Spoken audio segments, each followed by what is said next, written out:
नमस्कार. आज आपल्या सोबत आहे आपल्या कट्ट्यावर उदय कट्ट्यावर आलेले आहेत हिराबाई सुदामराव गायकवाड. त्या आदर्श सरपंच होत्या आणि आपल्या दरेगाव या गावामध्ये त्यांचा सरपंच पदाचा प्रवास त्या ठिकाणी झालेला आहे.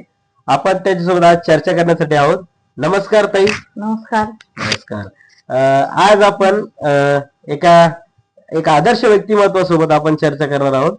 तर मला हिराताई तुम्हाला एक विचारायचं आहे की तुम्ही तुमचं माहेरचं गाव कोणतं?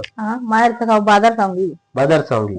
आणि बाजार सांगली मध्ये आणि तुम्ही या राजकीय आणि सामाजिक क्षेत्रामध्ये कस काय आलात?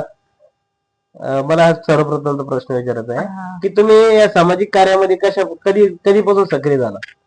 आम्ही का खूप दिवसापासून झालेलं कारण पहिले आम्ही काय केलेलं, पहिले नोकरी केलेली त्यांनी.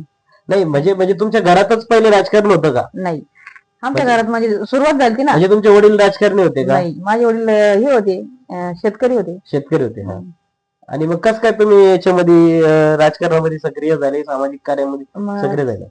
राजकारणामध्ये कसं झालो आम्ही का, एक समजा सुरुवात झाली, दुकानदार शेठ होते. त्याच्यानंतर ते येता येता लोक यायचे बसायला, बाबा तुम्ही हे करा. मग ते आवडलं त्यांना, मग ती केली सुरुवात आम्ही. म्हणजे तुमचं व्यवसाय कुठं होता? व्यवसाय आमचा बाजार सांगली. आणि त्याच्यानंतर तुम्ही सक्रिय गावातच झाले का? गावात कशाला नाही, बाजार सांगली झालो. त्याच्यानंतर गावाकडे गेले, प्रयत्न केले. गाव कोणतं तुमचं? दरेगाव. दरेगाव मध्ये तुम्ही सक्रियपणे काम चालू केलं. म्हणजे कशा पद्धतीने तुम्ही अरे यार लागली कार्यक्रम. हा काय कर, बंद कर. मम्मी